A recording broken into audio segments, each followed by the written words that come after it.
Tonight, I want to teach you the real psychology of becoming a different person. And I have to begin by taking something off your shoulders because you have been carrying it for years.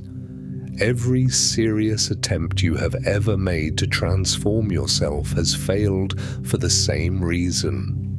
Not because you lack discipline, not because you are weak or lazy or broken in some way the successful people are not. They failed because you were trying to add a new self on top of the old one. And transformation has never once worked that way, not for anyone. You do not become someone new. You stop being someone you never actually were. It is not construction. It is subtraction. And the difference between those two, once you truly see it, changes everything about how you change.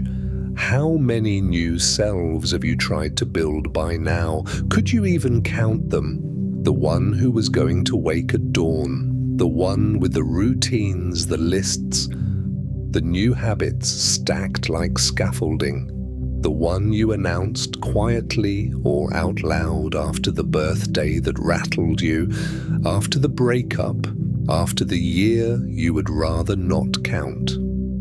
You have met so many of these future versions of you. You have drawn up their schedules, and somewhere around the third week, every one of them collapsed, and you were left standing in the wreckage being yourself again, concluding one more time that the problem must be you. Tonight, while you lie here with nowhere to be, I want to walk you through what is actually true. Carl Jung spent his whole life studying how a person genuinely changes, and what he found is almost the opposite of everything the self-improvement world has ever told you. Real transformation does not happen by force. It does not happen at the surface. It does not even happen while you are watching. It happens the way sleep happens, the way seeds happen, quietly, underneath, once the conditions are finally right. And the first condition, the one nobody wants to hear, and the one that will relax something in your chest tonight, is that you stop attacking yourself. So there is nothing to do here tonight, no plan to make, no list to start tomorrow, nothing to write down. That is rather the point, as you will see. Let your body be heavy. Let the day close behind you. The understanding will do its own work tonight and in the nights after. And if you are new here, and this slow kind of explanation feels like something your mind has been waiting for, you are welcome to stay. Subscribing is the quiet way of saying so. But everything can wait. Everything keeps. Let us start with the cycle, because you know the cycle. It deserves to be named slowly, in full, the way it actually happens, so you can see you are not the only one living it. It begins with the gap. You know the gap, do you not? There is you as you are, and there is the person you believe you should be by now, and between them runs a distance you have been measuring your whole adult life. Some nights, the gap is a hairline. Other nights like the ones that brought you here, it opens into a canyon, and you stand at the edge doing the accounting. The habits you should have by now, the calm you should feel by now, the person you promised yourself at 20, at 30, at whatever threshold last rattled you, and how far the current you has drifted from their picture. The gap aches, And out of that ache rises the surge, the beautiful, familiar surge of resolve. This time, it will be different. This time, you will become them. So, you build. You know how to build, you have done it a dozen times. The early mornings, the new notebook, the rules about the phone, the food, the money, the people. For a week, maybe two, the new self holds, and the holding feels wonderful, like finally being the person you were supposed to be. And then life leans on it. A bad night, a hard week, one slip, and the whole scaffolding comes down at once the way scaffolding does, because it was never attached to anything. And here is the worst part, the part that brings the real damage. You do not just return to your old life, you return with a verdict, failed again, no discipline, something wrong with me. Each collapse adds a layer to the one belief that guarantees the next collapse. The belief that the person you are is the enemy of the person you could be. And the cycle has its costumes, its favorite disguises, and you will know yours the moment I name it.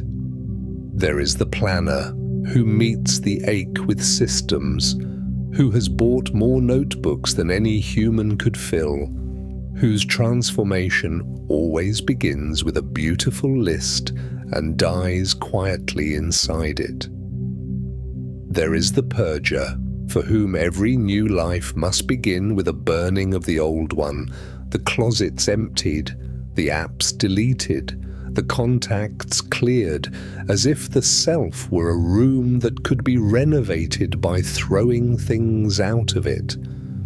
There is the fresh start believer, who knows in their bones that the real change requires a new city, a new job, a new circle, and who has moved enough times now to have learned the awful arithmetic that you pack yourself in the first box. And there is the punisher, the quietest one, who believes transformation is mostly a matter of being hard enough on yourself, who treats every comfort as a relapse and every kindness to themselves as going soft, and who cannot understand why years of internal harshness have produced no butterfly. Which one are you? Maybe you have been all of them. Most of us have been all of them, in rotation, each one inheriting the wreckage of the last. And have you noticed the graveyard? Every one of us who lives this cycle keeps one. The versions of you that almost happened, the runner you were for 11 days, the early riser who lasted a season, the calm, patient self who survived until the first genuinely hard afternoon. The painter, the writer, the learner of the language, each one begun in complete sincerity, each one buried without a funeral, and all of them still in you somewhere, a little cemetery of almost selves that you visit at exactly this hour on exactly nights like this one. It is a peculiar grief, mourning people you never quite were. Nobody talks about it. It is real grief all the same. Round and round. Surge, scaffold, collapse, verdict. Years of it. And notice what it has cost you. Beyond the mornings and the notebooks. It has cost you rest. Because a person at war with themselves is never off duty. You cannot relax in the company of an enemy, and you have made an enemy of the only person you can never leave the room from. That is why the gap does its loudest accounting at night. That is part of why you are here. And the accounting has a voice, does it not? You know the voice. It arrives when the lights go out, carrying its clipboard. It has your age on the first page and what people your age are supposed to have finished by now. It has the other people, the ones from school, the ones from the feed, the sister-in-law, the old friend who seems to have actually become someone, and it holds their highlight reels up against your outtakes with the confident dishonesty of every bad accountant. It has the old promises, dated and itemized, and it always closes with the same line, the summary judgment it has been delivering for years. You should be further along by now. Have you ever stopped to ask where that voice learned its accent? Because it is never really your voice. Listen closely on some quiet night and you can hear the origins. A parent's worry wearing your pronunciation. A teacher's verdict. The culture's endless advertisement for the person you would be if you only bought the next thing. The auditor is a committee, and you did not appoint a single member of it, and the standard it audits you against, this gleaming future self, was drawn up by people who have never met you. Keep that thought where you can reach it. We will come back for it. And while we are being honest about the future self, notice one more strange thing about it. A thing you can verify from your own history. It moves. You have actually reached it before. Do you realize that? Somewhere back down the years there was a version of you who dreamed of roughly the life you are living now, or at least of pieces of it. The job you have, or the home, or the person beside you, or simply the survival, the being okay, that some frightened earlier you would have wept with relief to be promised. You arrived. And what happened on arrival? No ceremony, no settled feeling. The finish line, the moment your foot touched it, quietly relocated itself another few years out, and the gap reopened at its usual size, and the ache resumed, as if nothing had been won. Arrival amnesia, you could call it. You have crossed finish lines your whole life and been robbed of every single one by a target that will not hold still. That is worth knowing tonight, because it tells you something enormous. The gap was never a measurement. If it were a measurement, it would close when you gained ground. It is a posture, a way of standing toward yourself, and it travels with you at a fixed distance like a horizon, which means it cannot be closed by achievement at all. It can only be set down. The people you envy for having arrived have not arrived either, by the way. They are lying awake inside their own gap at their own fixed distance, some of them envying you. Nobody closes it by getting there. It closes the other way from this end on nights like this one. Now, let me show you what Jung saw, because he watched hundreds of people live this exact cycle. And he noticed the thing everyone misses. The cycle never fails at the collapse. It fails at the very first step, at the surge itself, in the fine print of that beautiful resolve. Because look closely at what the surge is actually saying.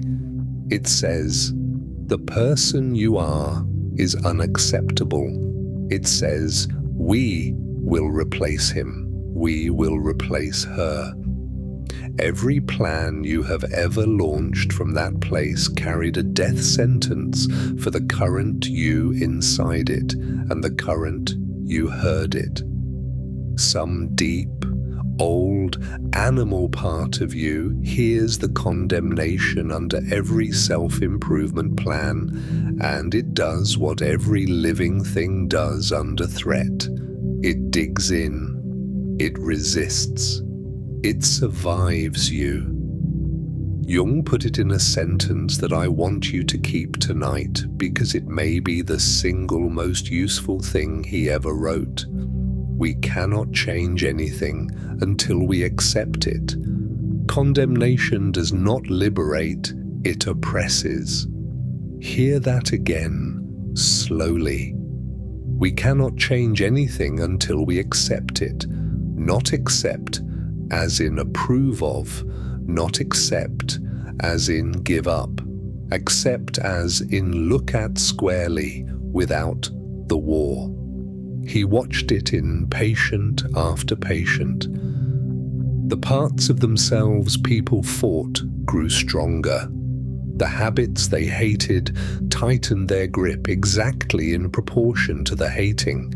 And the moment, the strange, unaccountable moment a person stopped condemning what they were and simply, honestly saw it, the thing began, on its own, to move. What you fight, you feed. What you face begins to change. That is not a motivational saying. That is the operating law he built half his psychology on, and every failed January of your life is evidence for it. Because you have tried the other way thoroughly. You have tried hating yourself into discipline. You have tried shaming yourself into confidence. You have tried punishing yourself into peace. You have stood over your own tiredness demanding energy, over your own sadness demanding gratitude, over your own fear demanding courage, like a foreman shouting at a field to grow faster.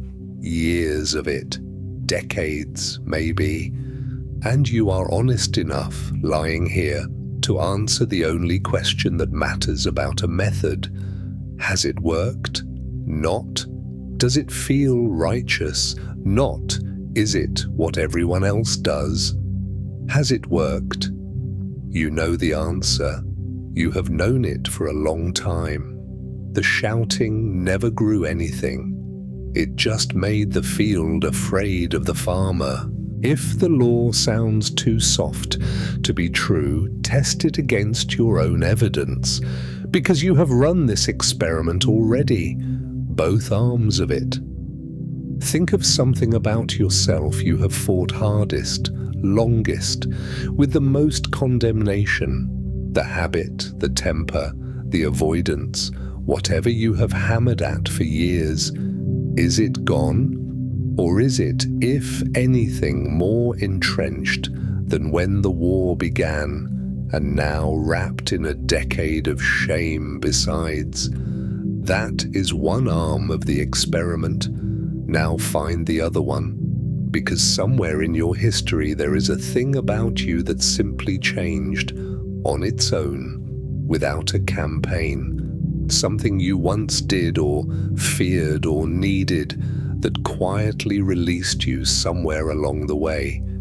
And when you look back at how, you find no plan, no white-knuckling, usually just a season where, for whatever reason, you stopped hating yourself about it. Maybe someone loved you through it. Maybe you got tired of the war and called a private truce.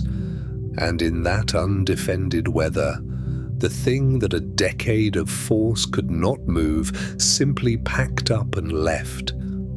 You have seen the law work. You have felt it work. You just never got told it was the law. So you went back to the hammer every January and called the hammer discipline. And here is something worth carrying beyond your own borders, because the law does not stop at your skin. It governs everyone you love too. Think of someone whose changing you have been waiting on. The partner with the habit, the parent with the wall, The grown child who cannot seem to start their life. The friend circling the same drain year after year. Have you noticed that your disappointment has never once moved them? That the hints, the sighs, the carefully worded concerns, the withheld warmth, all the small machinery of condemnation we aim at the people we love produces in them exactly what it produces in you, which is digging in. They cannot change under your verdict any more than you can change under your own. It is the same law running in every direction, through every house. This is not to say you caused anything or that you owe anyone infinite patience. It is only to notice how the door opens, for them exactly as for you.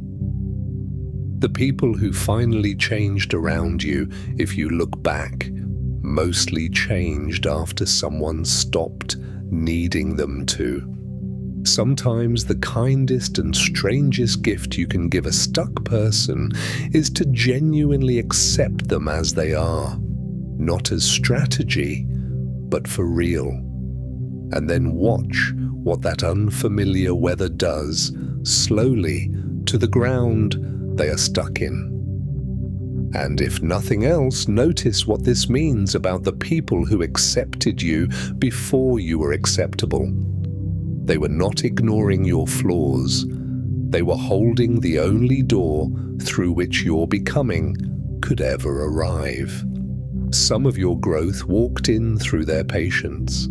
Tonight, you can hold that door for yourself and be gentle here, because it is worth saying why you reached for the hammer at all. You were taught to. Everyone is. From the first classroom onward, the model is pressure, correction, grades, consequences, the raised voice, the red pen. Whatever its use is out in the world, somewhere along the line you brought the red pen inside, and you have been grading yourself with it ever since, sincerely believing that the harshness was the engine of improvement, that without the inner drill sergeant you would dissolve into everything you fear becoming. But look at what actually grows a person.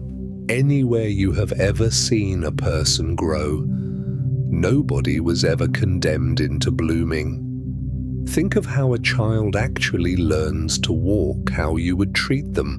They fall constantly, and no sane adult in the room stands over them saying, "Falling again. I see. Typical." The whole room is warmth, and the walking comes. The psyche you are carrying tonight is not different equipment. It grows in warmth. It seizes in contempt. You have simply been running the engine on the wrong fuel all these years, on the sincere advice of a world that runs on it too. Now, you may feel an objection rising, and it deserves a straight answer, because it is the objection everyone raises at exactly this point. If I accept myself as I am, will I not just stay as I am? Is the dissatisfaction not the engine? Drop the whip, and does the whole horse not simply stop? It sounds airtight. It is also observably backwards, and not only Jung noticed.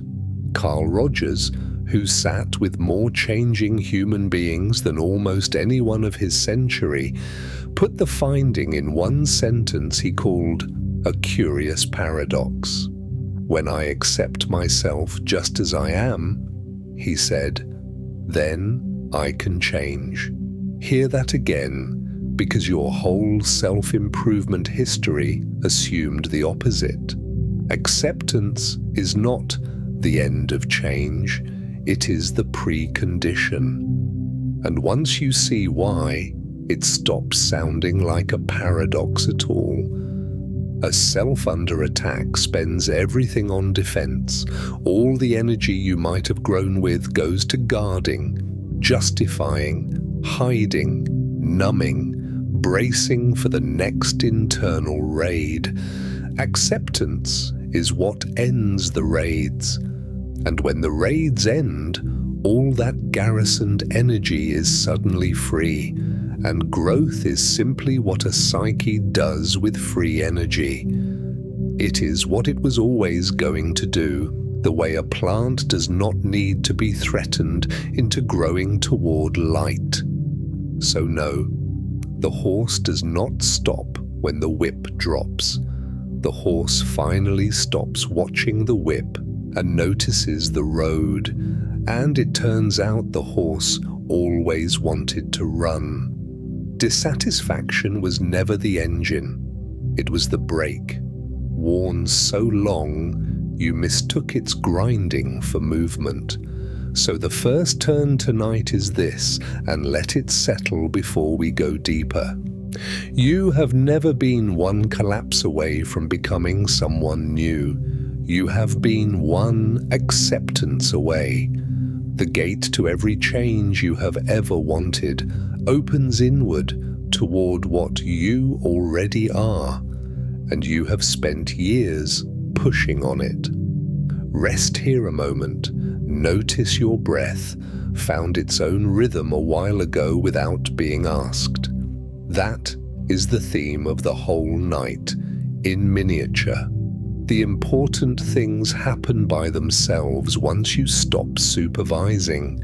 But now an honest question has to come, and you have probably already felt it forming. If the person you are is to be accepted rather than replaced, who exactly is the person you are? Because here, Jung found the second thing, the stranger thing.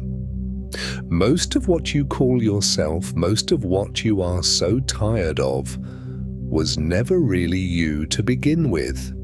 It is a garment.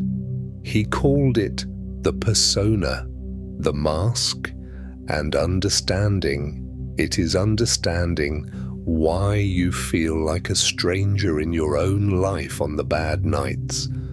Where did yours come from? Here is how it forms, and it forms in every human being. So nothing in this is an accusation. You arrive in the world as whatever you are, a particular temperament, a particular weather, and then the world starts giving notes. The family needs you cheerful, so you learn cheerful.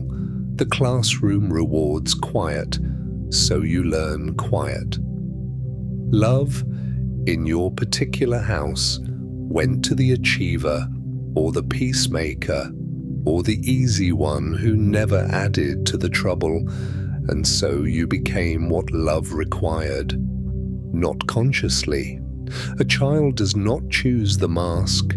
A child grows it, the way skin grows over a wound, because some parts of what you were got no welcome, and a small person cannot afford to be unwelcome. So the unwelcome parts went below, and the welcome performance stayed on top, and the performance worked. Hear that part, too. It worked. It got you through the house you grew up in, the schools, the jobs, the rooms that would not have received the whole of you. The mask was never your enemy. It was your first shelter. You can usually name your own if you are willing to look.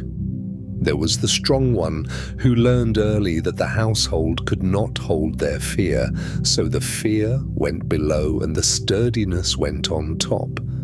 And 40 years later, they still cannot let anyone carry anything for them. There was the funny one who discovered that a joke could redirect the weather in a dangerous room, and who has been redirecting weather ever since, even in rooms that are perfectly safe, even when what they wanted was to be taken seriously. There was the responsible one, promoted at 8 or 9 to a household position no child should hold, who has been on duty so long that rest itself feels like dereliction. The peacemaker, whose real opinions went underground the first time a real opinion split the room. The invisible one, who learned that being unnoticed was the safest available position, and who now aches to be seen and flinches when it happens. The achiever, who worked out that love in their house arrived only by way of the report card, and who has been earning their existence ever since, trophy by trophy. Unable to shake the feeling that the moment they stop performing, the love stops too. Do you find yourself on that list? Most people find themselves at least twice. And notice what every mask on the list has in common. Each one was a brilliant solution invented by a child to a problem of love. Not one of them was a flaw. They were engineering. The engineering just outlived the emergency. And maybe the strangest cost of a mask worn that long is what it does to compliments. You know this one, though you may never have said it aloud. The praise arrives for the strength, the humor, the reliability, the achievement, and it lands strangely hollow, and you could never explain why until tonight.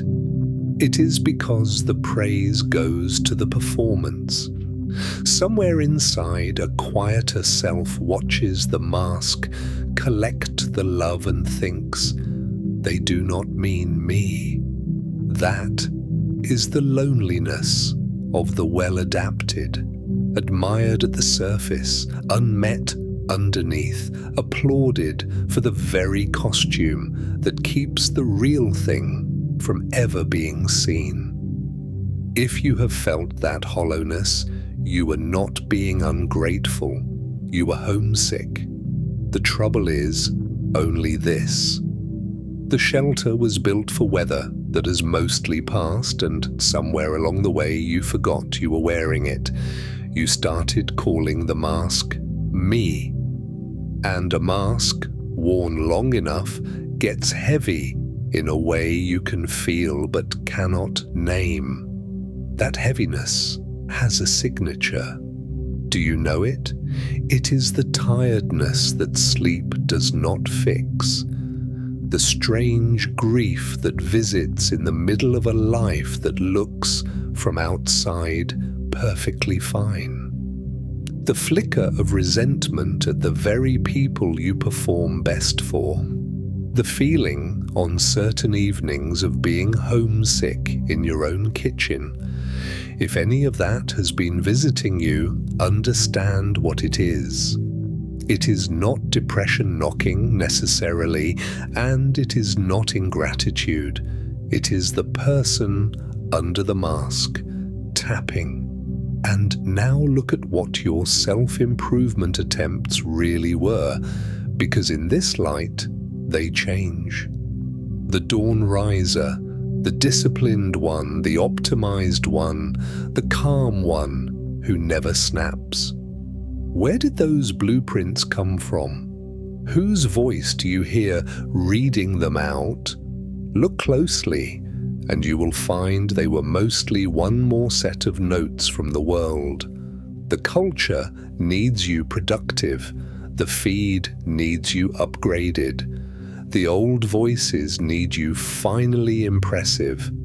The new self you kept trying to build was, so often, just a newer mask, a shinier performance for the same audience, and the deep part of you knew it and refused to fund it.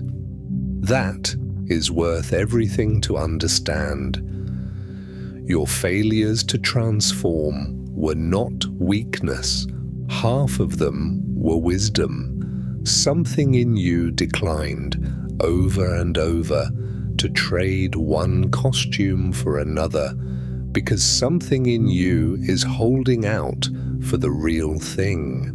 And it is worth seeing just once clearly. Who profits from you never figuring that out? There is an industry built on the gap between you and your imagined self, and it is one of the largest industries there has ever been. Every advertisement you have ever seen is, underneath its product, the same single sentence. You are not enough yet, and the missing piece is for sale. The apps sell the upgraded you. The programs sell the disciplined you. The feeds parade the transformed, the optimized, the 5 in the morning club, an endless scroll of clay statues polished to look like gold. None of it is a conspiracy exactly. It is just a market, and the market has one requirement, which is that the gap never closes. A person who has ended the war with themselves is a terrible customer. So the noise will never tell you what Jung told his patients, because it cannot afford to. You were not put here to become the person in the advertisement, and the ache you feel is real. But it was never an ache for an upgrade. It was an ache for the original, the one under the clay, who costs nothing and is not for sale. So what is under the covering then? What is the real thing? There is an old story about that, and it happens to be true. In a temple in Thailand there stands an enormous statue of the Buddha, and for centuries it was ordinary, heavy, grey clay. Monks tended it, generations of them, never knowing they were tending a disguise. The best guess is that long ago, with an army coming, the keepers of the statue covered it, plastered it in clay to make it worthless to the invaders. The invaders came and went. The keepers who knew died, and the secret died with them, and the clay became simply what the statue was. And then, within living memory, the statue had to be moved. It was heavier than anyone thought. Ropes strained, and it slipped, and it fell, and the clay cracked. And through the crack, in the torchlight, something gleamed. Underneath the grey there was gold, 5.5 tons of it, solid, the largest golden Buddha in the world. It had been gold the entire time. The clay was not its nature. The clay was its protection, put on in a dangerous season and never taken off. You already know why I am telling you this. The clay went on for good reasons. The clay was never the problem, and neither was the gold. The only tragedy in the whole story is the forgetting, the centuries of taking the covering for the thing itself. And the transformation, when it finally came, was not an upgrade. Nobody improved the statue. It cracked, and what was already there came through. Every real change you have ever seen in a human being has this shape, not becoming, uncovering. And notice one more thing about the statue, the thing that makes the story gentle instead of just astonishing. When the gold came through, nobody scolded the statue for the centuries of clay. Nobody stood in the temple demanding to know why it had hidden itself so long, or calculating the wasted years. The keepers understood at once what the clay had been. It had saved the gold. Every year of grey covering was a year the treasure survived. and the ones who found it wept by the accounts, not over the lost time, but over what had been there all along. When your own covering cracks, whenever it cracks, at whatever age, in whatever season, that is the correct response to what you find, not the audit, the weeping if it comes, and the wonder. You were never late. You were protected. And then you were found. So, the question of the night sharpens.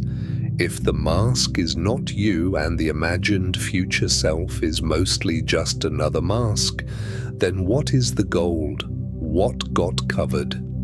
Jung had an answer, and it is gentler and stranger than you might expect, and it is waiting a little further down tonight. But first we have to visit the place where the covered things went, because nothing you buried ever left. It all went somewhere, and Jung spent his life mapping that somewhere, and he found something in it that nobody expects to find. He found treasure in the exact place you have been afraid to look. He called it the shadow. The word sounds ominous, and the self-help world has made it sound like a monster in the basement, but listen to what it actually is. The shadow is simply everything you were not allowed to be. Every quality that got no welcome in the rooms of your childhood, every trait that threatened the mask, all of it pressed down into the dark of you, where it has waited ever since. And yes, some of what waits there is difficult.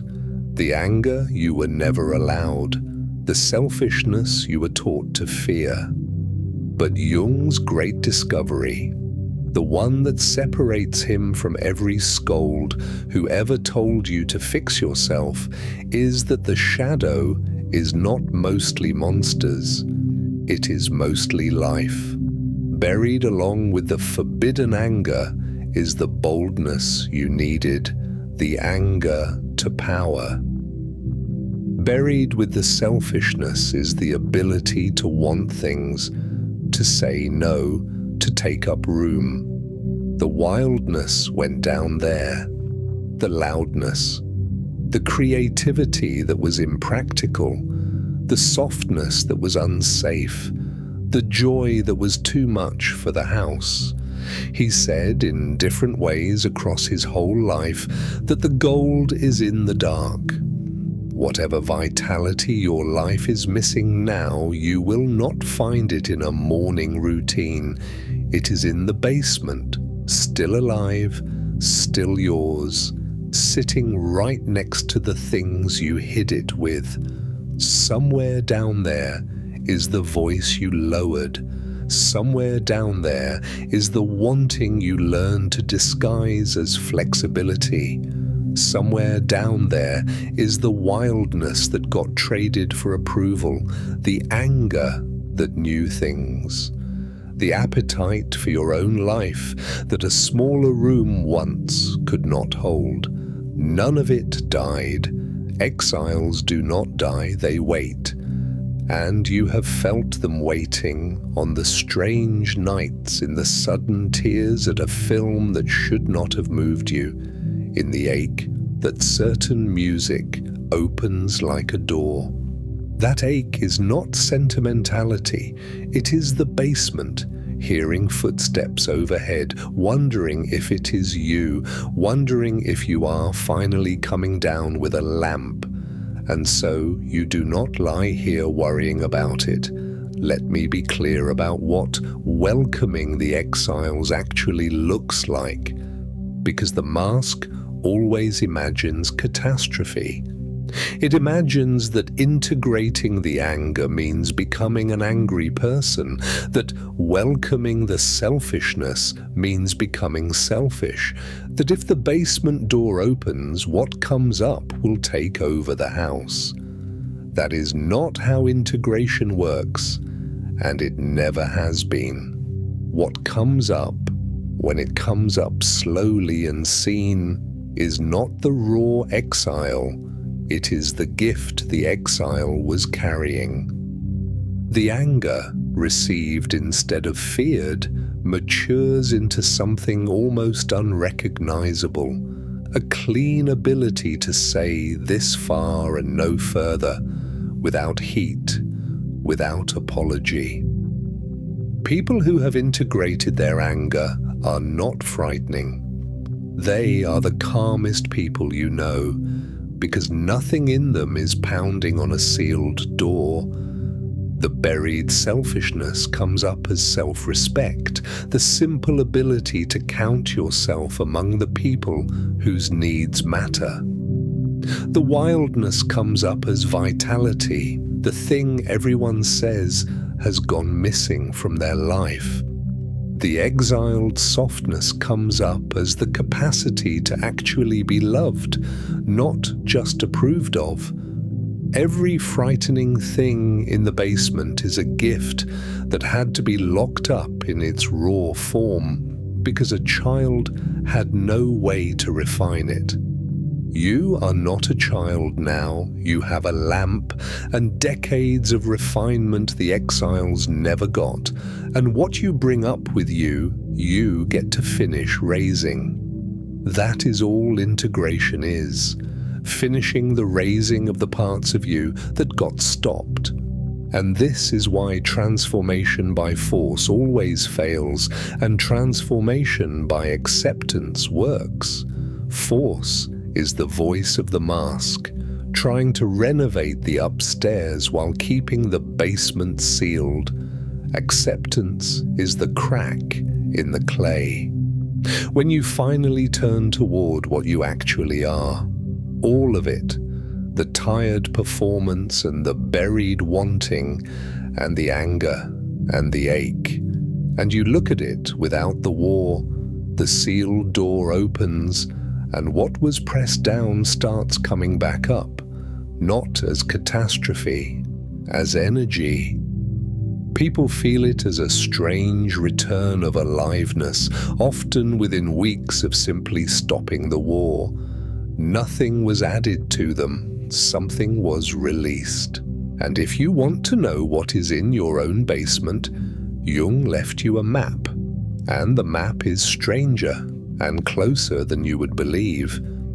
He noticed that we meet our buried life every single day out in the world, wearing other people's faces. Everything that irritates us about others, he wrote, can lead us to an understanding of ourselves. Hear that again, because it is not a scolding, it is a searchlight.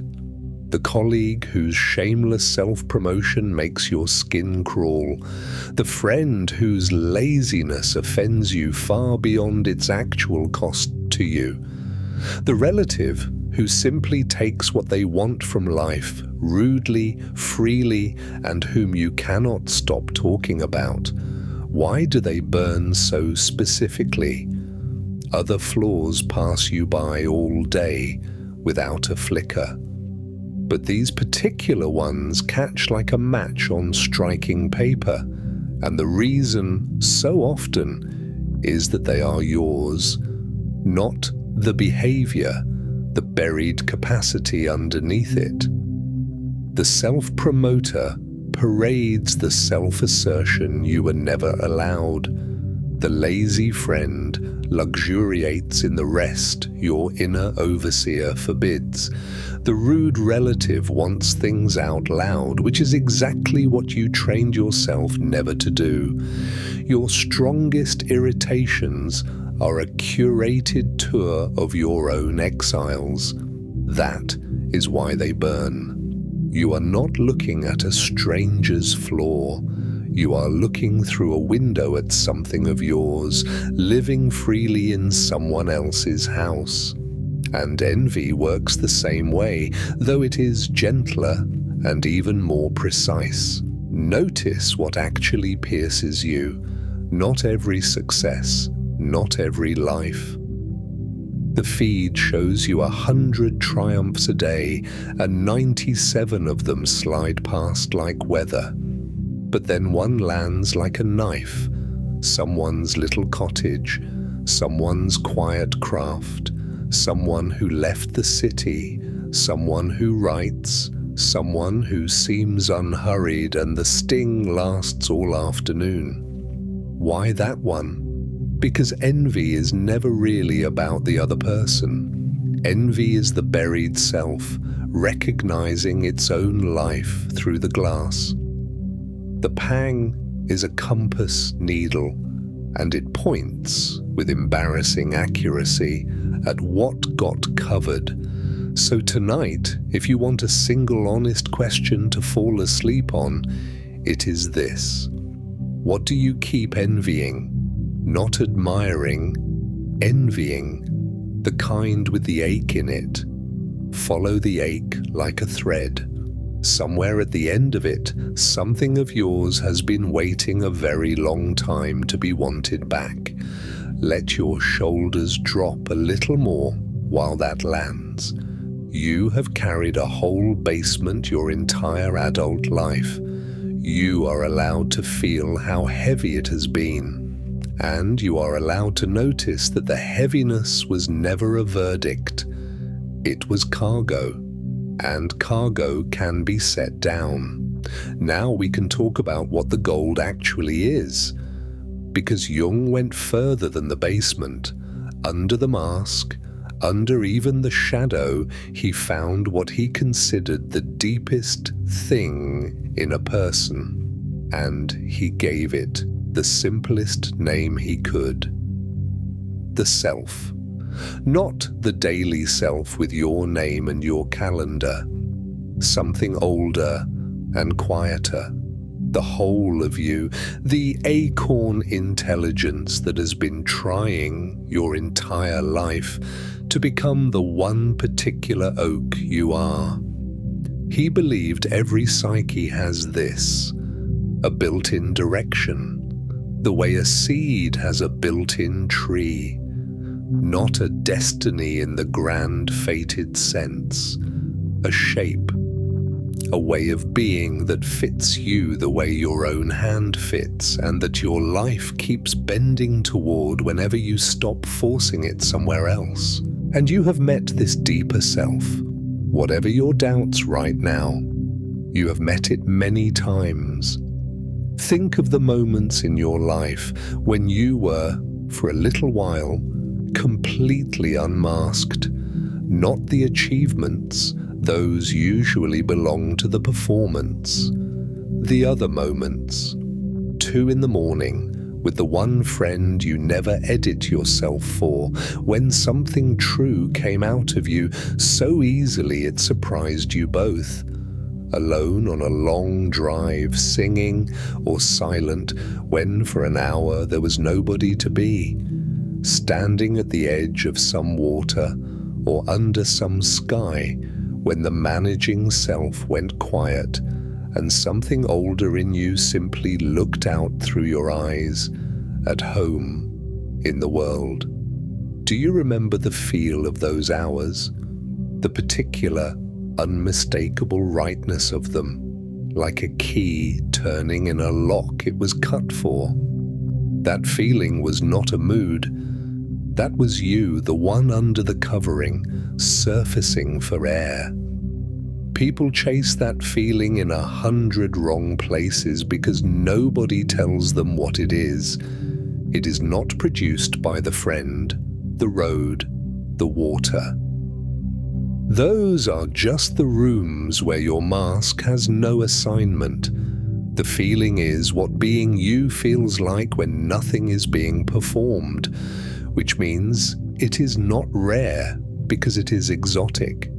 It is rare because the performances are so constant.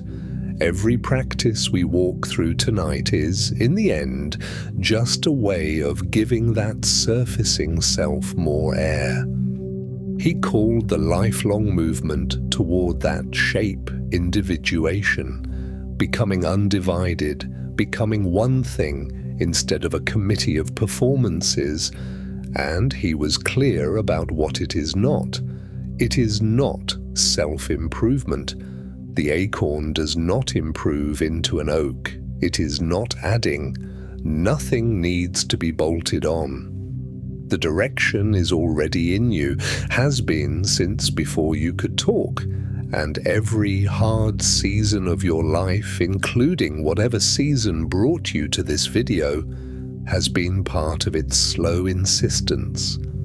And here is the tender part, the part I would keep for the middle of the night. All those failed transformations of yours. What if you have been reading them wrong all along? You called them evidence that you cannot change, but you were trying to become people you were never meant to be, and something in you refused every single time with perfect consistency. The refusals were not your weakness. They were your shape, holding. The acorn declining politely to become a birch. Somewhere under all the collapsed scaffolding, the oak has been growing anyway at its own pace, in its own direction, fed by the very seasons you counted as wasted. You have never once failed to become yourself. You have only failed to become other people. Hear the difference. It changes what the whole story of your life has been about. And you might ask, reasonably, how anyone is supposed to know their shape. If the self is real, why does it not simply say what it wants? But it does. It has been saying it your whole life. It just does not use the language you keep listening in. It does not send 5-year plans or mission statements. It speaks in pulls. In the subject you cannot stop reading about for no career reason at all. In the kind of room that makes you exhale the moment you enter it, and the kind that makes your whole body quietly leave before you do. In what you do with the rare hour nobody is watching and nothing is required, because what you do when there is no audience is the closest thing to a signature the deep self leaves. It speaks in the old loves too. Think of what you loved at 9 or 10 before anyone explained what was realistic. Not the specific thing necessarily, but the shape of it, the making or the tending or the exploring or the performing or the taking apart to see. Those early loves are rarely random. They are the acorn showing its leaf pattern before the world started pruning, and it speaks loudest of all, strangely, in the exhaustions. Notice which tirednesses sleep repairs and which it does not. The tiredness after a day spent close to your shape lifts overnight. The tiredness of a life lived against the grain accumulates, and no weekend touches it. Your fatigue has been giving you compass readings for years. Nobody teaches us to read any of these, so we stand in the middle of a life crisscrossed with signals asking the sky for a sign. You have had signs. Tonight you can stop asking and start remembering. So how does the real thing happen then? If not by force, if not by scaffolding, how does a person actually change? Slowly first, and then sometimes suddenly, and almost never the way it looks from outside. Let me give you the true mechanics, because they are gentle, and they are good news for a tired person. But first, learn to recognize the season before the change, because you may be in it right now without knowing what it is. Watch a snake in the weeks before it sheds. It does not decide to shed. Nothing in it plans anything. The new skin simply forms beneath the old one silently, and then the old skin stops fitting and the animal grows restless. It goes dull. It goes irritable. It rubs against everything. If snakes kept journals, this is the stretch where they would write, "Something is wrong with me lately. I am not myself." And nothing is wrong. Everything is precisely on schedule. The discomfort is not a malfunction, it is the fit failing, the first honest news of the new skin. Human beings get this season too, and nobody teaches us its name. The restlessness that has no reason, the life that still looks right and has quietly stopped fitting. The job you wanted, the roles you chose, the rooms you built, all of it suddenly a size too small in a way you cannot explain to anyone, so you call it ingratitude or a phase or something wrong with you lately. If that itch has been visiting you, take tonight's reframe and keep it. You may not be malfunctioning. You may be about to molt. The old cover does not fail because you failed. It fails because something under it kept growing, which is, if you think about it, the single most hopeful thing a discomfort can mean. The first truth is that real change is mostly invisible while it happens. It is winter work. Think of what a garden does in the cold months. From above, nothing. Bare ground, grey sky, a whole season of apparently nothing. And underneath, the entire operation. Roots deepening, the dark soil turning death into food, next year's growth being decided and funded in complete secrecy. There is a story gardeners tell about a bamboo that shows nothing for years, nothing at all, while underground it builds the root system for what is coming. And then, in one season, it rises higher than a house. People gasp at the one season. The years with a growth, human change runs on the same ledger. The reading that seems to change nothing, the therapy that seems to circle, the failed attempts, the quiet noticing, the nights like this one, taking in an idea you will not remember tomorrow. It is all winter work, all of it funded and filed, and one day, seemingly out of nowhere, you respond to something differently, and everyone is amazed at how suddenly you changed. There was nothing sudden about it. You were growing the whole time in the one place nobody could see, including you. Which means the question to ask about a life is never, how does it look this quarter? Gardens are not audited in February. And yet that is precisely what you do to yourself on these nights, is it not? You dig up the seed to check on it.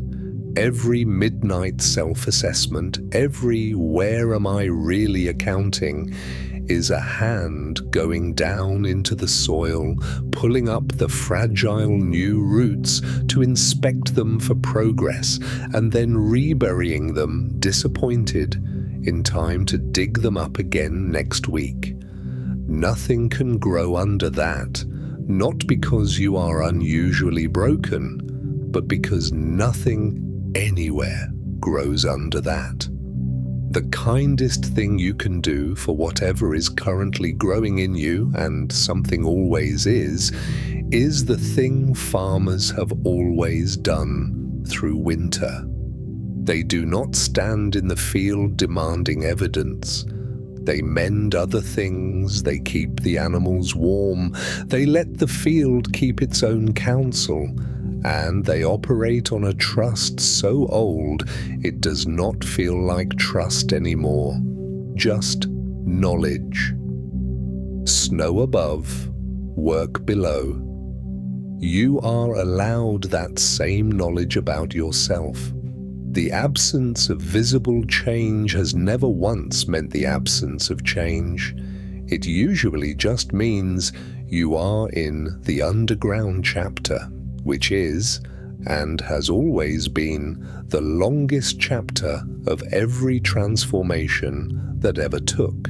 Only be careful to know which kind of waiting you are doing, because there are two, and they wear the same face.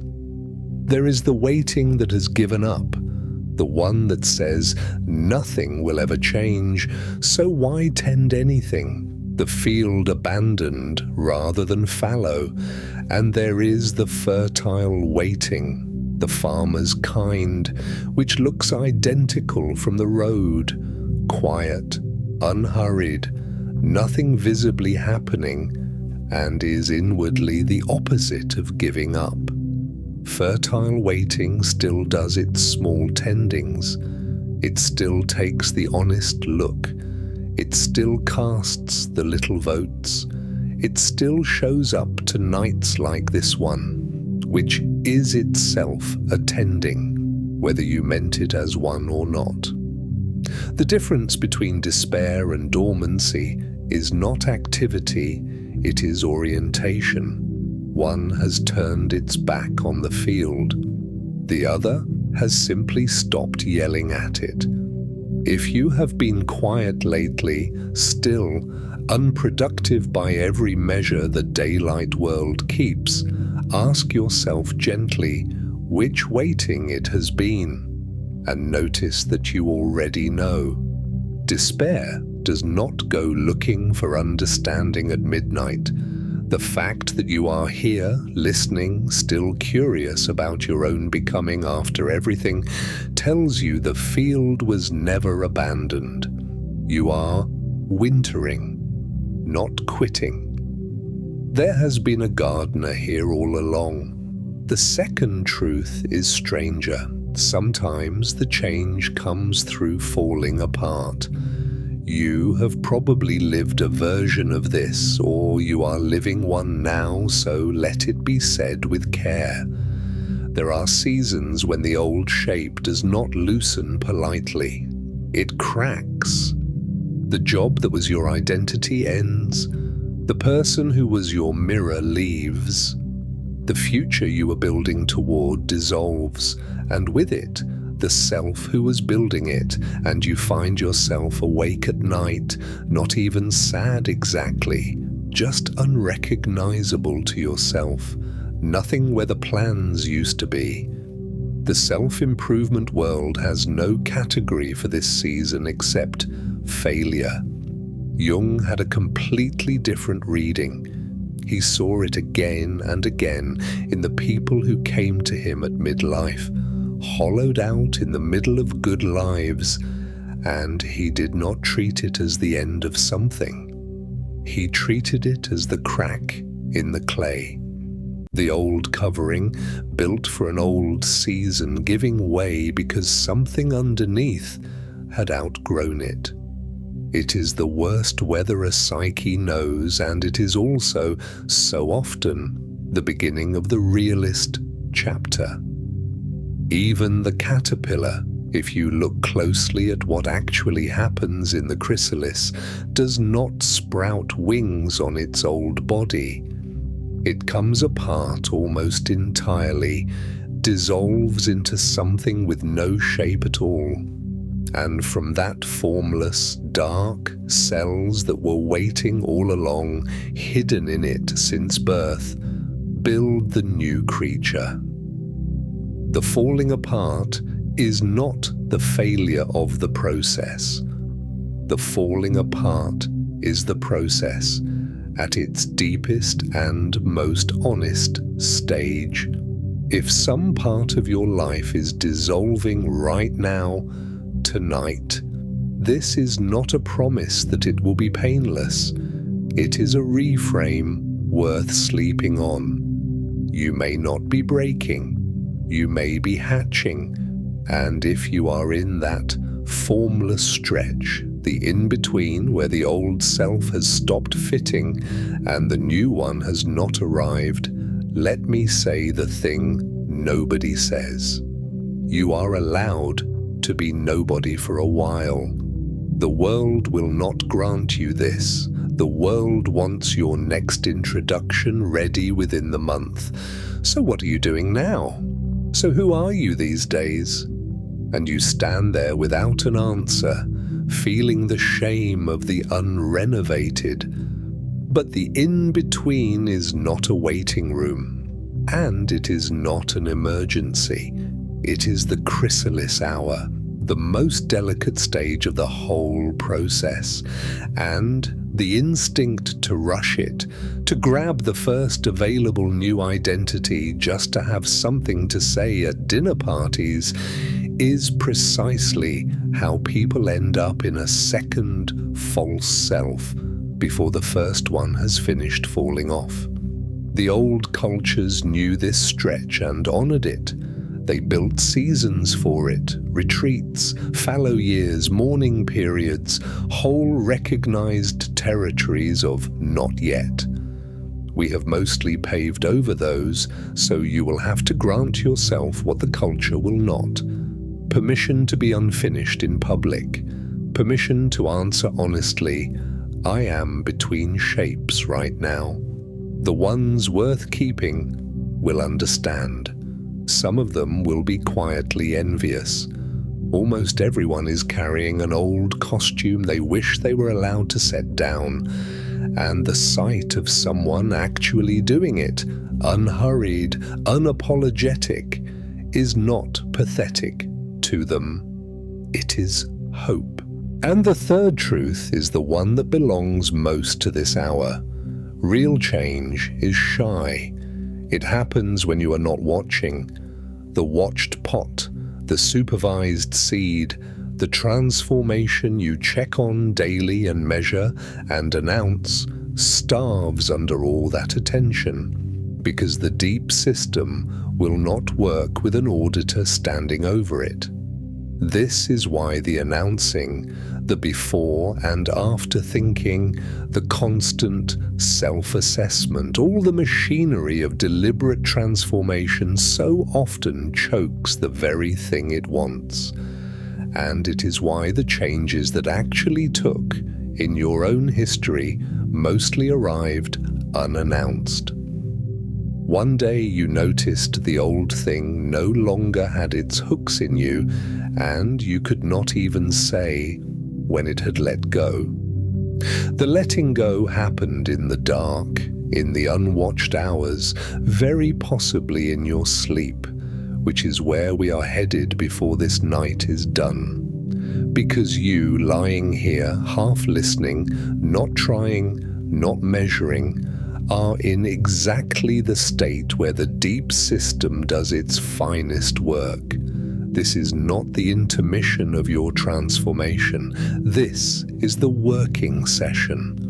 Now let us make this practical, gently, because a deep mind deserves to know what tending the process looks like, even though the process itself cannot be forced. Think of it as gardening rather than engineering. 4 movements, none of them dramatic. The first movement is the honest look.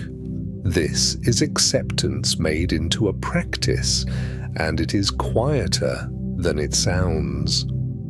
Somewhere in an ordinary day or in an evening hour, you simply let yourself see what is actually there. Not the story of what is there, the thing itself.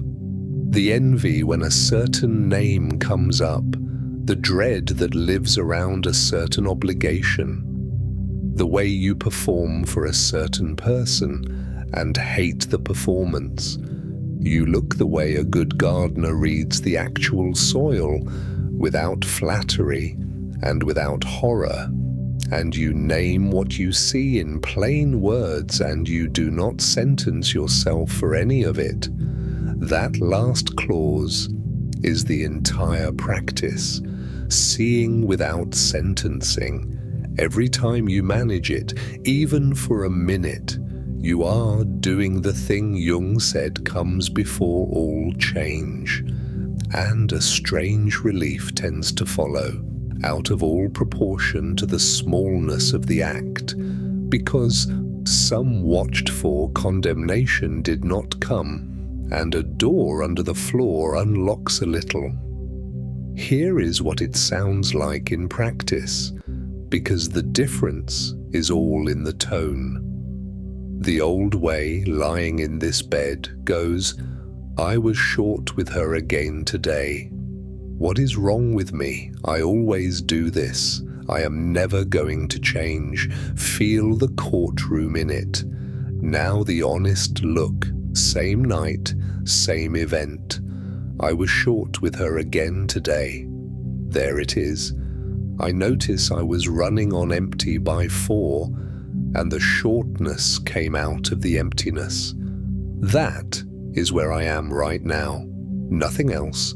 No verdict, no vow, no 17-step plan to become a patient person by Friday. Just the actual soil, read accurately, and then left alone. It feels like nothing. It feels almost irresponsible if you were raised on the red pen. But watch what each version plants. The courtroom plants shame, and shame is the one soil in which the shortness reliably grows back, because a person marinating in what is wrong with me has even less to give by 4 the next afternoon. The honest look plants information, and information received without punishment is the one thing the deep system can actually use. It uses it in its own time, in its own workshop, and one afternoon, some weeks on, you catch the emptiness at 3 instead of discovering it at 4. And something shifts without ever having been forced. That is what tending looks like. It is almost embarrassingly humble. It is also the only thing that has ever worked. The second movement is subtraction. Since the real self is uncovered rather than built, the practical question of transformation is never what should I add. It is what is no longer mine to carry, and you know some answers already. You have known them for years. The obligation that was never yours, inherited like furniture. The image you keep polishing for people who are not even looking. The version of success you do not actually want, pursued because wanting it was the price of belonging somewhere you no longer live. You do not have to renounce anything tonight. Subtraction, done well, is slow and almost soft. It is one honest no, one performance allowed to lapse, one room of the mask, retired at a time, the way an actor lets go of a long-running role with some grief even because the role was faithful in its day. The lightness that follows each of these small removals is unlike anything addition ever gave you. It is the specific lightness of clay coming off. If you want somewhere concrete to begin, begin with the obligation audit some quiet evening. Take the standing commitments of your life, not the loves, the obligations, and ask of each one a single question. If this appeared today, knowing what I know, would I take it on? Some yes answers will surprise you, and those are yours. Keep them gladly. But somewhere in the list, you will hit one that produces a silence. And in the silence, that particular heavy feeling you have stopped even noticing, because it is always there. That one was inherited, or accreted, or agreed to by a version of you who was afraid of something you are no longer afraid of. You do not have to cancel it tomorrow. Just See it. Just let it become visible as a choice rather than a law of physics. Choices, once visible, have a way of resolving themselves over a season, gently, without the dramatic exit the mask always imagines is required, and expect the strange grief because subtraction has one, and nobody warns you about it. Every role you retire was witnessed. People knew you by it. There are people who love the strong one, the funny one, the always available one, sincerely, and letting the performance lapse can feel like a small betrayal of them. And the mask will use that feeling, will tell you that being real is a form of letting everyone down. Here is what actually happens most of the time. A few relationships wobble, renegotiate, and land somewhere more honest, and you find, to your astonishment, that you are loved a little more rather than less because people can finally reach you. A very few, turn out to have been relationships with the costume itself, and those thin out with some sadness, the way anything ends. And the whole social field around you quietly recalibrates to someone who tells the truth about their capacity, which is a better field to live in, for you and for everyone in it. The mask always predicts abandonment. The actual result, almost always, is contact. The third movement is the vote, because there is a place for action in all this, one humble place. The deep shape of you becomes a life through small acts of allegiance, tiny moments where, offered the choice between the performance and the true preference, you choose true. You say the actual opinion gently instead of the room's opinion. You spend the free evening on the thing that feeds you rather than the thing that displays well. You let someone see a real feeling cross your face.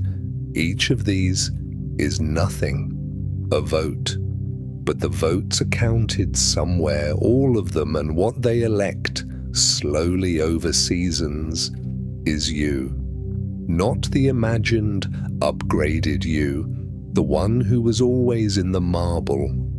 There is a story about a sculptor asked how he carved his masterpiece, how he could possibly have made something so alive, and he said he did not make it at all.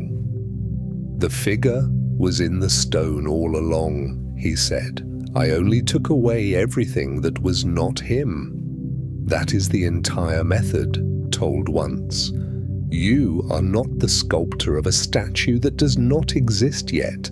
You are the stone, and the figure is already in you, and every honest vote chips away something that was never you. And do not despise the smallness of the votes, because their smallness is the whole design. The mask never contests small elections. It guards the big announcements, the identity declarations, the dramatic reinventions. Those it fights with everything, which is why the dramatic route fails. But it does not notice you ordering what you actually want instead of what photographs well. It does not notice you letting a silence sit in a conversation instead of rushing to fill it with charm. It does not notice you saying, "Actually, I would rather not," in a voice so ordinary that even you almost miss the historic weight of it. Real becoming travels almost entirely through doors this small, and the votes compound the way quiet things do. Each one makes the next a half size easier, because each one returns as evidence. The only evidence that ever convinces the deep system of anything, evidence that the real preference was voiced and the sky did not fall. A year of that, 2 years of that, and people who have not seen you in a while start saying the strange, telling thing people always say to someone mid-uncovering. Not, "You have changed. Something better. You seem more like yourself." Notice, whenever that sentence finally comes to you, what it admits. That they could see the figure in the stone all along too. And the fourth movement is patience with the spiral, because here is what the path actually feels like from inside, and nobody warns you.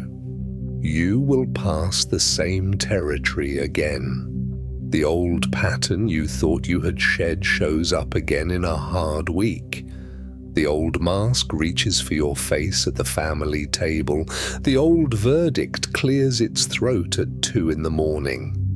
And because you have been trained by the scaffolding years, you will want to read every return as relapse, proof that nothing ever really changed. Do not read it that way. The path of becoming is not a straight line out of yourself. It is a spiral. You come around to the same places, yes, but never at the same depth, and the proof is in your own hands.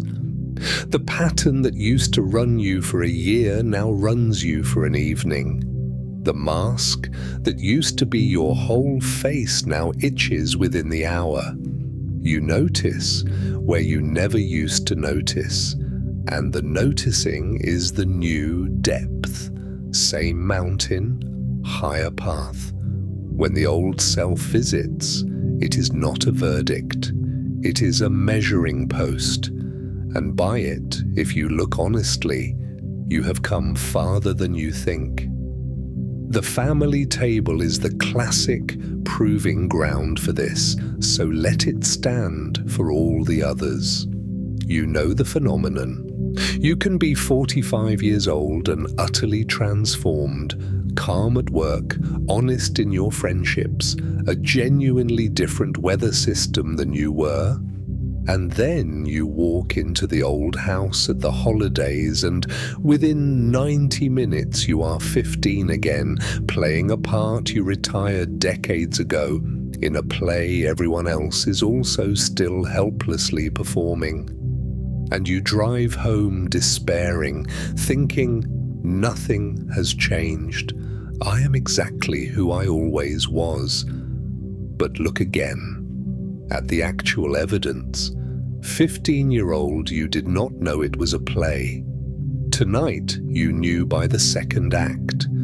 You watched yourself do it from that quiet, observing place that did not used to exist. And the watching is the change. The old rooms will always be able to summon the old costume. That is what old rooms do. And it means nothing about your direction. Ask only this, the spiral's one question. Is the costume off faster than it used to be? An evening instead of a week? An hour instead of an evening? Then the path is climbing whatever the holidays tell you. You do not measure a person's becoming by whether the old self ever appears.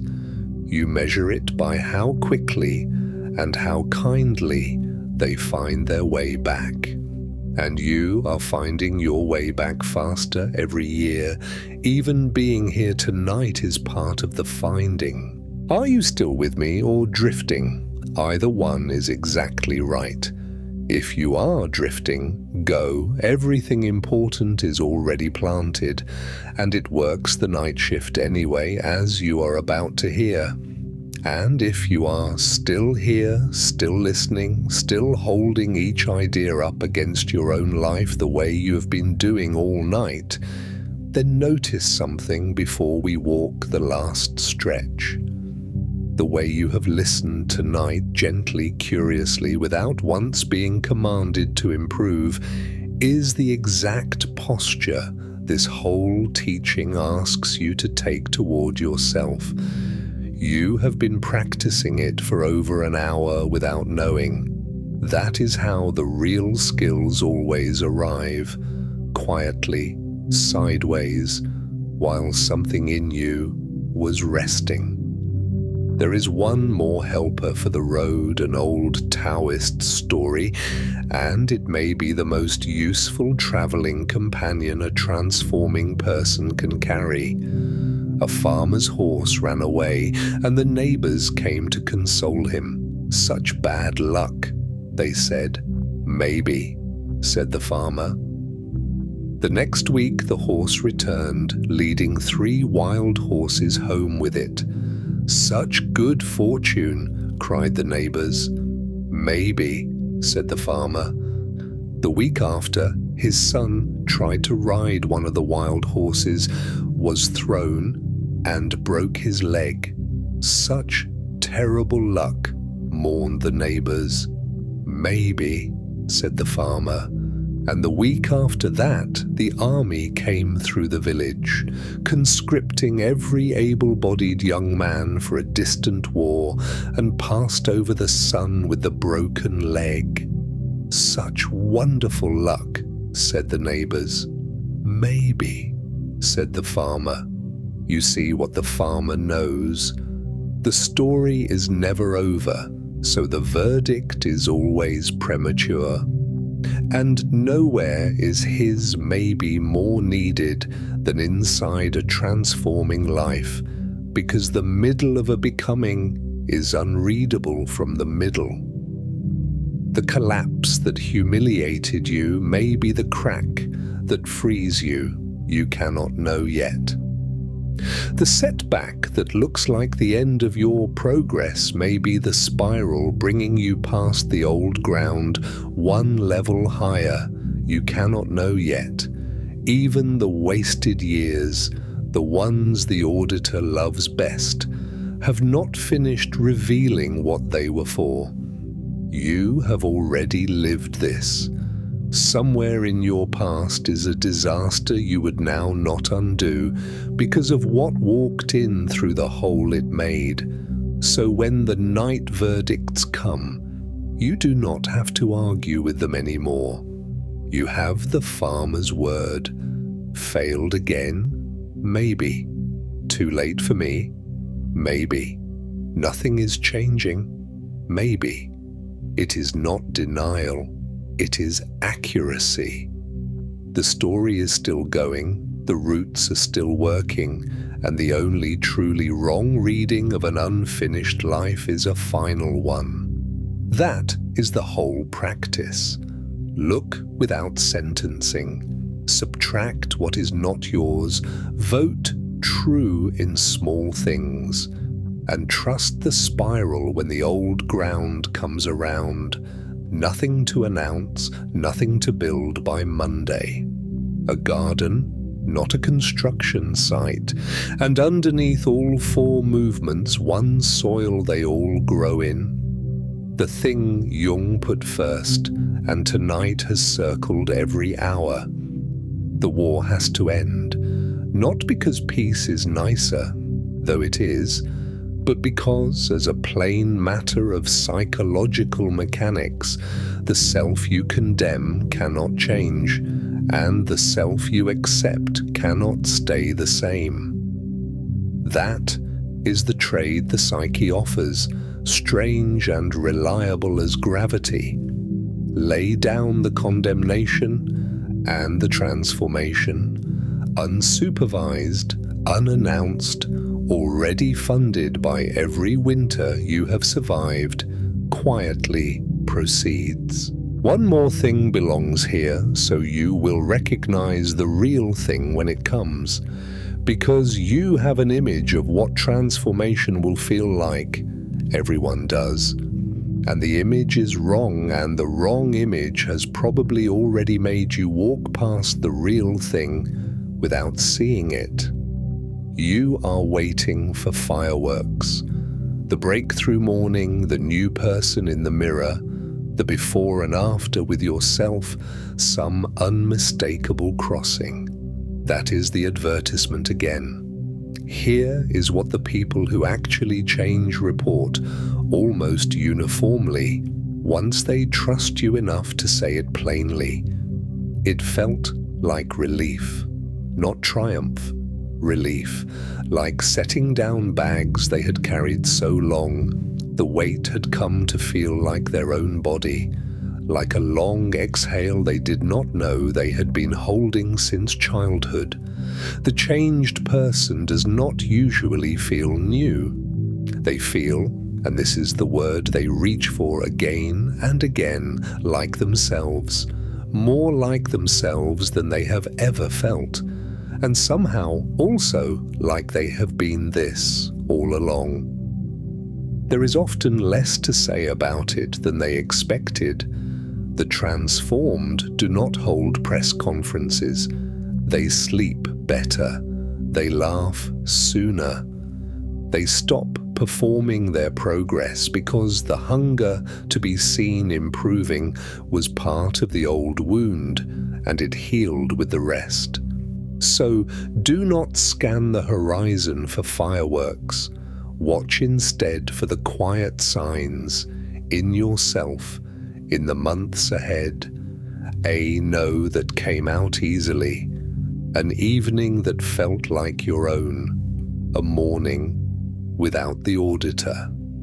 When those start arriving, do not dismiss them as small. That is what it looks like when the clay comes off.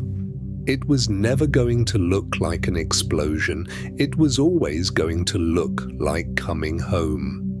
And if some tired voice in you is saying, "Fine, but surely it is too late for me, this is decades in, the clay is practically fossil," then here is the last piece of the mechanics, and it might be the kindest one. The uncovering has no closing time. Jung was insistent about this, and his own life was the evidence. He did his deepest work, the descents, the confrontation with everything buried in him, in the middle of his life, after the crack-up of his professional world, at an age when his era considered a man finished and settled, and in the decades of patience that followed, he watched the same clock defied over and over. He came to believe the second half of life is not the epilogue of the first. It has its own task, and the task is precisely this one: the uncovering, the return of everything set aside in the years of building and performing. The first half of life builds the mask, he thought, because the first half must. You needed the career, the belonging, the armor. The second half takes it off, which means those decades you are counting as too late were not detours from your becoming. They were the required first act. Nothing was wasted. The regrets, the wrong turns, the years in the wrong rooms, all of it is compost now, exactly the rich dark material the real growth feeds on. An oak does not look at its rings and call the early ones a mistake. There is no such thing as too late for a process whose whole nature is late. It has been waiting for you, not the other way around. Which brings us, as everything tonight has been bringing us, to sleep. Because if real change is invisible, unforced, and shy of the watching mind, then there is one state where you do it best, and you are minutes from it now. You already transform every night. Have you ever wondered why sleep requires surrender? Why it will not come while you are gripping? Consider what actually happens when you finally let go. The performing self, the mask-wearing daytime one, dissolves completely. It cannot survive sleep. It never could. And in its absence, the deep systems come out. the same ones Jung spent his life listening to. The night mind takes the day's raw material, everything you lived and felt and half noticed, and it does not file it unchanged. It rearranges you around it. It softens the edges of what hurt.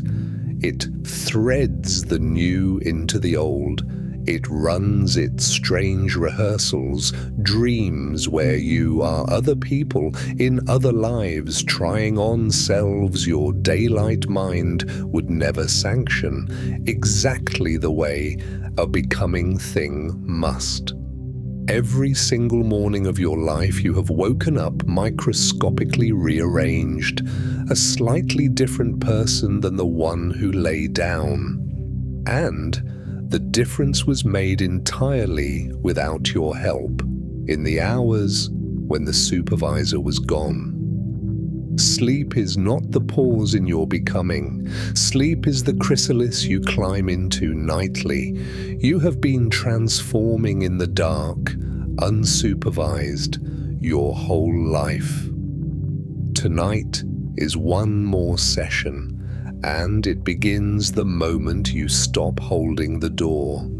Think about the dreams themselves for a moment, because in Jung's world, they are not decoration. They are the workshop's own voice. Have you ever noticed who you are in dreams? Not always yourself. Some nights you are braver than you have ever been awake. Some nights you are crueler, or freer, or younger, or someone else entirely, living in a house you have never seen that somehow feels like yours. The daylight mind wakes and shakes its head. Nonsense.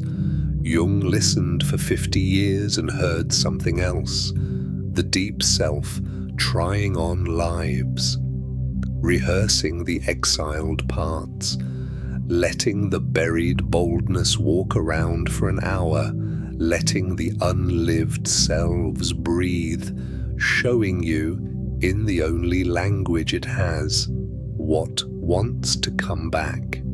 You do not need to interpret any of it, tonight or ever. Just know as you drift toward that country now, that the strangeness which happens there is not chaos. It is the becoming, at work in its own theatre, doing for you nightly what no morning routine ever could. And consider this as the last thought before the handover, because it is true in the most literal way. You have never met the person who wakes up tomorrow. Every night of your life has ended with one self lying down, and every morning a very slightly different one has opened their eyes, rewoven overnight, the day's experience threaded in, something softened, something settled, something imperceptibly moved. The distance between them is invisible, a hair's width, nothing. But you have lain down and woken up more than 10,000 times, and the hair widths have compounded into the whole journey of your life. The child you were did not become you through any plan. They slept their way here, night by night, rearranged in the dark by the same patient system that is waiting for you now. It has never once failed to deliver you to the morning. Changed. Trust it with one more night. Hand it the day, the verdicts, the whole unfinished self, and let it do the only kind of transformation that has ever really worked. The kind you will not see, the kind you will simply wake up inside of. If it helps to make the handover real, you can do it deliberately, the way you would hand a package across a counter. Choose the one thing. Whatever tonight's version is, the question about yourself you have been worrying at, the change that will not come, the self that will not settle. Name it once, silently, without solving anything. There it is. And then, in whatever words feel natural, hand it down. You take this one: I am going to sleep. It can feel foolish the first time, talking to your own depths like a night clerk. Do it anyway. Something in you understands the gesture, the same something that understands the golden statue and the winter field, and the package genuinely transfers. You will feel it, a small unweighting, the specific relief of a responsibility that has changed hands. The deep self has been asking for exactly this job all night, all year, all your life. It is the one worker in you that wants the night shift. Let it clock in. And imagine just before you go, tomorrow lived a single degree truer. Nothing dramatic. You know better than that now. But somewhere in the morning, the auditor starts its report and you hear it, and you do not attend. And the coffee tastes like coffee instead of like a deadline. Somewhere in the afternoon, a question comes toward you, and you let the pause happen, the real pause, and the answer that arrives is actually yours. Somewhere in the evening, you want what you want, quietly, and you have it: the walk, the silence, the call to the one person you never perform for, and no committee is consulted. 1 degree. That is all becoming ever asks in a day. And a life of 1 degree days, strung together by 10,000 nights of underground work, is how every person you have ever admired for being fully themselves got that way. They were not braver than you, they just kept turning 1 degree at a time toward what was already there. You have met 1 or 2 of them, the uncovered ones. Think of who comes to mind. Maybe a grandmother who had outlived every audience she ever performed for and settled in her last decades into a self so plain and so complete that being in her kitchen calmed you like deep water. Maybe an old craftsman somewhere, or a teacher, or that one friend of a friend you met a single evening and still remember, someone who wanted nothing from the room, proved nothing to the room, and somehow made the whole room easier to breathe in. Do you remember what their company felt like, that specific rest? It was not that they were finished, or wise on purpose, or even particularly happy every day. It was that nothing in them was performing, so nothing in you had to perform back. An uncovered person gives everyone near them a small vacation from their masks, which is why we remember them for decades, while forgetting 1,000 impressive people by Tuesday. And here is what you could not have known when you met them. They were not born like that.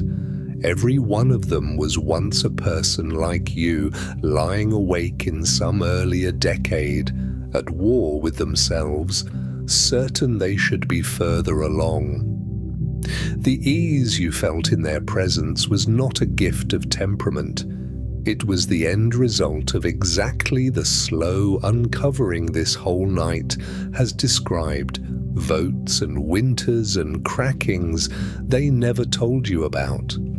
That calm is not a different species of person. It is a stage of the same becoming you are already in. Somebody, someday, is going to feel about your presence the way you felt about theirs, and they will assume you were simply born easy too. So let the last of the day's grip loosen now. Your jaw, where the performing lives. Let it soften.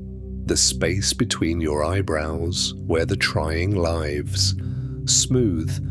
Your shoulders, your hands, whatever they are still holding, the plans, the verdicts, the person you were supposed to be by now. Open. You do not have to carry any version of yourself across the border tonight. Sleep takes only the real one. It always has. That is worth one more breath, actually, because it is not just a soothing line. It is the mechanics again. Sleep is the one country the mask cannot enter. Every costume you own stays on this side of the border. Every performance, every audit, every imagined future self. They cannot cross. None of them. They never could. The only one who has ever fallen asleep on any night of your whole life is the original, the one under everything. Which means the moment of drifting off, this moment now approaching, is already a nightly homecoming, already a rehearsal of the whole teaching. You take everything off, you leave the committee at the door, and you go through as yourself. And it is so familiar you have never once noticed you were doing it. Tonight, just for a moment, notice. Feel how the falling towards sleep has that same signature as the old unmasked hours, the friend, the road, the water, the same rightness. The key in its own lock. It was the same door all along. And when you wake tomorrow, you do not have to remember any of this, truly. Tomorrow will be ordinary and you will be tired or busy or fine, and the ideas of tonight will have sunk out of reach the way night ideas do. Let them sink. That is not the teaching failing. That is the teaching going underground, where everything real about you does its growing. Maybe one small thing will surface in the daylight sometime this week. You will catch the auditor mid-sentence and feel for one clean second that you do not have to attend the hearing. You will feel the pull of some old mask and notice the noticing. That is enough. That is the crack in the clay. And cracks, once made, only travel. Everything else can happen at the pace of roots and winters, which is the pace it was always going to happen at, whether you supervised it or not. And now, before the night closes, we go back for the thought I asked you to keep hours ago. The auditor. The committee voice with the clipboard, the one that meets you at lights out with what you should have been by now. You have heard a whole night's psychology since then, so look at the committee one more time with everything you now know. Every standard on that clipboard is a mask blueprint. Every one. The impressive one, the disciplined one, the finally acceptable one, they are all designs for coverings drawn by other hands. And some of what is written there, hear this gently, is not even this generation's handwriting. Jung believed that nothing shapes a child more than the unlived life of the parents, the dreams they shelved, the selves they never got to be, handed silently down the line as expectation, as pressure, as the peculiar weight some of us have carried since childhood of finishing someone else's becoming.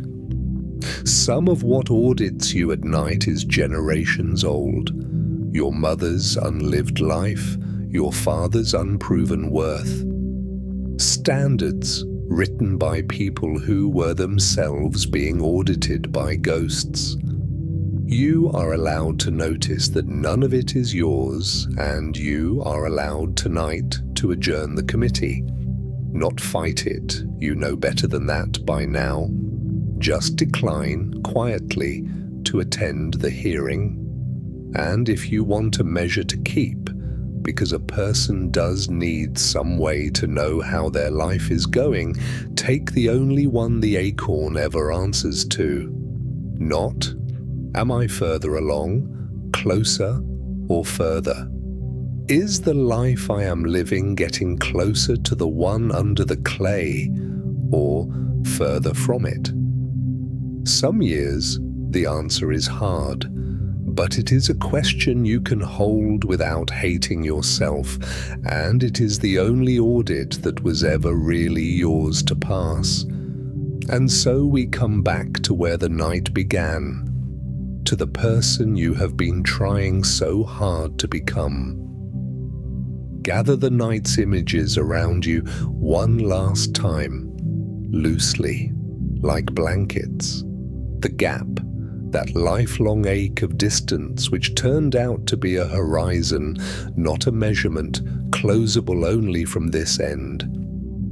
The clay, which was never your shame, only your shelter, put on in a hard season by a child who was protecting the gold.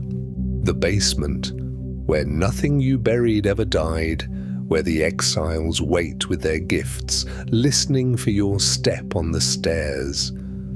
The winter field, quiet on top and thoroughly alive underneath, growing you in secret through every season you wrote off as nothing.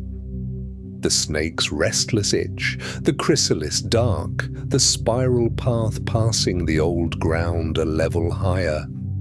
The farmer saying maybe, the statue cracking open in torchlight.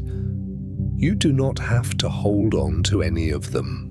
One of them will find its own way into your keeping tonight, the one you needed, and it will surface some ordinary afternoon weeks from now, exactly when it is useful. That is how night teachings work. You lose them, and then they turn up in your hands at the right moment, like something a friend slipped into your coat pocket while you slept. Look how the whole picture has turned. There was never a new self to build. There was a mask that served its season, a basement full of exiled life, and underneath it all, the entire time, the gold, the acorn, the figure in the stone, the one particular person you have always been becoming through every failed January and every cracked open year. The collapses were not failures. They were refusals, your shape holding out for the real thing. The dark seasons were not lost time. They were winter doing what winter does. And the change you have been chasing your whole adult life has been proceeding quietly underneath the chase, waiting mostly for one thing, the thing you can do tonight, lying right here without moving. You can end the war. You can look at the person in this bed, the actual one, tired, unfinished, still here, and drop the condemnation like the dead weight it always was. That is not giving up on becoming better. That is how becoming finally starts. And if you doubt you are capable of transformation at all, look at what you have already survived becoming. You have been many people. The child gone so gradually nobody marked the day. The teenager, that whole burning self, dissolved and folded into you. The person you were before the hardest thing that ever happened to you, and the different person who got up afterward, learned to live with it, learned to laugh again in a world that had the hardest thing in it. Nobody taught you how to do any of those crossings. There was no plan, no morning routine, no program. You crossed them the way living things cross, by staying alive while the change moved through, by sleeping and waking and continuing, until one day the new self was simply who you were. You are not a person who cannot change. You are a person who has never stopped changing, who has shed a dozen skins already and grieved some of them and walked on. Whatever is asking to change in you now, you have crossed wider rivers than this. You just were not watching yourself do it, which, as you now know, is exactly why it worked. So tonight, there is nothing left to fix. You were never the problem. There is nothing left to build. The figure is already in the stone. There is no one you have to be by morning. The night shift does not take orders anyway, and there is no war you have to win before you are allowed to rest. The war was the thing in the way. You can lay it down. You are allowed to lay it down. You do not have to be further along tonight. Further along was never a place. You do not have to earn tomorrow by finishing something tonight. Tomorrow is already yours. It comes with being alive. You do not have to hold the plans. The winters hold themselves. You do not have to remember who you promised to become. The deep self never signed those papers anyway.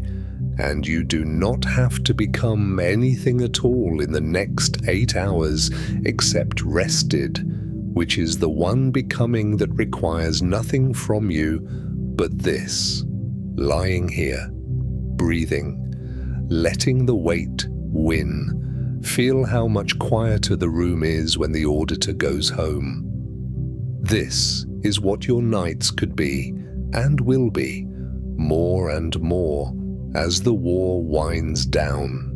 Not perfect, not silent, just unopposed. The old house of you settling on its foundations beam by beam, nothing pacing the halls, nothing standing trial. Some night months from now, you will lie down and notice the quiet arrived before you did, and you will hardly remember it was ever otherwise. That is how peace comes to a person, like the change it is, invisibly unannounced while nobody is watching. You are not behind in becoming yourself. You cannot be behind. You are the path and the walker and the destination, and every year of your life, including the ones you regret, has been this one becoming still underway, right on time. The people who love you have been loving the gold through the clay all along.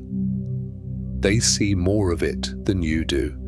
Trust their eyes tonight, where yours are tired. You are already more yourself than you have ever been, and by morning, imperceptibly, you will be more yourself still. That is the direction. It has always been the direction. You can stop pushing now. The river was already flowing your way. If you would like to leave something here before you sleep, leave a single word in the comments. The word becoming, nothing else. A small vow from one unfinished person among many that you are done building imposters and done condemning the one who is real. And it stays here for the next tired self-improver who arrives at this hour, certain they have failed again, so they can see how many people are quietly done with that war too. And if these slow nights are becoming a place you return to, you can subscribe and be here for the next one. Quietly, no fanfare. The lamp stays lit either way, but that is tomorrow's business, and tomorrow's you can be trusted with it. For now, let even this night's understanding go. You do not need to hold it. It is winter work now, filed and funded, working already somewhere below. The clay is cracked. The roots have the rest of the night. Whatever is unfinished in you is not a flaw in the stone. It is the sculpture, mid-carve, and the carving continues in the dark, and the dark is beginning now, soft and competent and on your side. Rest now, unfinished one. You are exactly on time. Sleep well.